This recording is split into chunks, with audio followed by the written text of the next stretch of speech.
Hello everyone. आज हम पढ़ने जा रहे हैं एप्लीकेशंस ऑफ गॉस थ्योरम। तो सबसे पहले हम जान लेते हैं कि गॉस थ्योरम क्या होती है और क्या बताती है। This theorem state that the net outgoing flux through a close surface in electric field is equal to the 1 upon epsilon times the total charge enclosed by that surface. इसका जो mathematical expression है वो ये होता है surface integral of electric field equal to q upon epsilon naught. जो charge होता है वो इनक्लोज्ड होता है किसी भी सरफेस के अंदर। कोई भी सरफेस ले लेंगे, यहाँ पर चार्ज रखा हुआ है। यहाँ पर हम एलिमेंट्री एरिया को कंसीडर कर लेंगे, ds। इसका वॉल्यूम ले लेंगे v।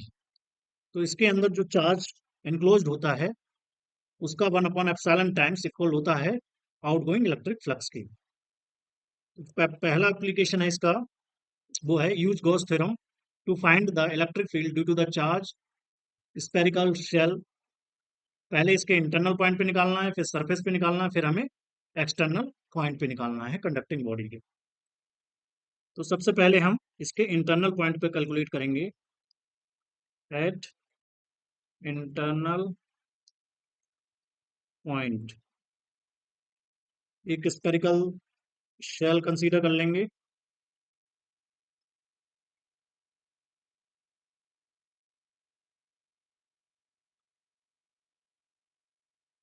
यहाँ से r डिस्टेंस पे हमें ये स्पेरिकल शेल है, स्पेरिकल शेल। यहाँ पर कोई पॉइंट p ले रहे हैं r डिस्टेंस पे। यहाँ पर हमें कैलकुलेट करना है इलेक्ट्रिक फील्ड। तो हम इस पे अप्लाई करेंगे Gauss theorem. Now using Gauss theorem, यहाँ पर हमें मिल जाएगा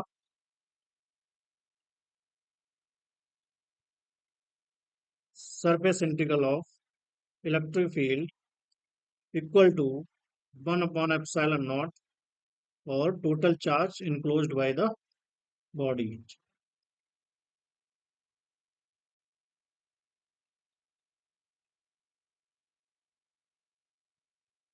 ये स्पेरिकल शेल है, तो यहाँ पर जो चार्ज होगा वो कितना होगा, जीरो। तो ये हो जाएगा जीरो। यहाँ पर इन दोनों के बीच का जो एंगल होता है वो होता है 0 डिग्री, क्योंकि ये दोनों पैरेलल होंगे, ds। तो वेक्टर में हमने फार्मूला पढ़ा एक, E का जो मैग्नीट्यूड है और ds का जो मैग्नीट्यूड है इंटू कॉस थीटा। तो जब ये दोनों पैरेलल होंगे तो ई डी एस, ये मिल जाएगा कॉस जीरो। तो ये आ जाएगा ई डी एस। तो यहाँ पर ये पुट कर देंगे। इसका मतलब ई जो है इन बाहर ले लेंगे और ये डी एस का इंटीग्रेशन हो जाएगा। ये हमें दे देगा 4 पाई r स्क्वायर, क्योंकि जो सरफेस एरिया होता है किसी भी स्फीयर का वो होता है 4 पाई r स्क्वायर। तो ई इनसाइड हमें मिल जाएगा जीरो, यानी inside electric field in any conducting body is equal to zero. Second करेंगे हम सरफेस पे।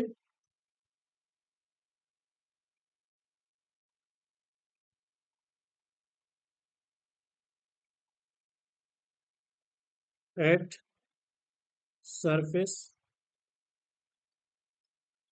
तो यहाँ पर हम कंसीडर कर लेंगे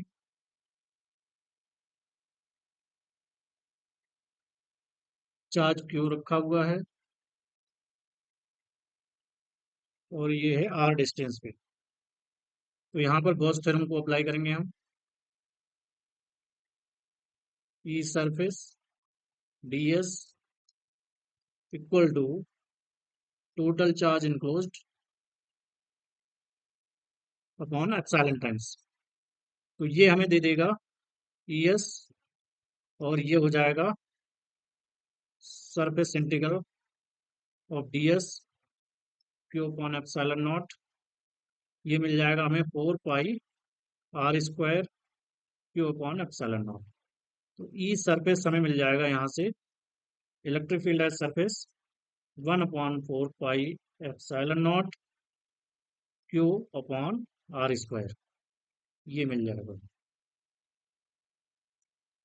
इसके बाद हमें कैलकुलेट करना है एक्सटर्नल पॉइंट पे,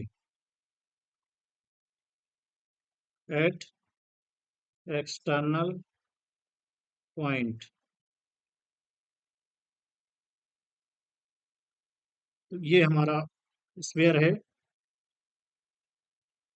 इसके एक्सटर्नल पॉइंट पे हम गॉसियन सरफेस को ड्रॉ करेंगे, जिसकी डिस्टेंस होगी आर पॉइंट पे, पी पे। यहाँ पे चार्ज क्यू रखा हुआ है, कंसीडर कर लेंगे, क्योंकि टोटल चार्ज क्या है इस बॉडी पे, ये हमने मान लिया है कि क्यू है।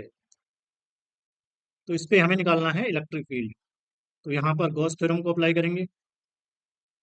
Now using Gauss theorem,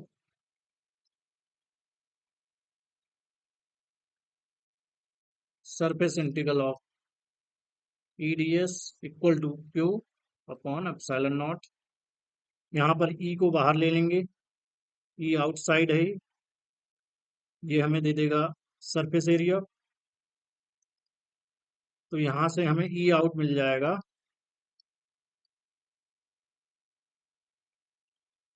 E out equal to 1/4 pi R square Q upon epsilon naught. इसको इस फॉर्म में लिख सकते हैं हम, 1/4 pi epsilon naught Q upon R square. ये हमारा ई आउट हो जाएगा, किसके लिए, कंडक्टिंग बॉडी के लिए।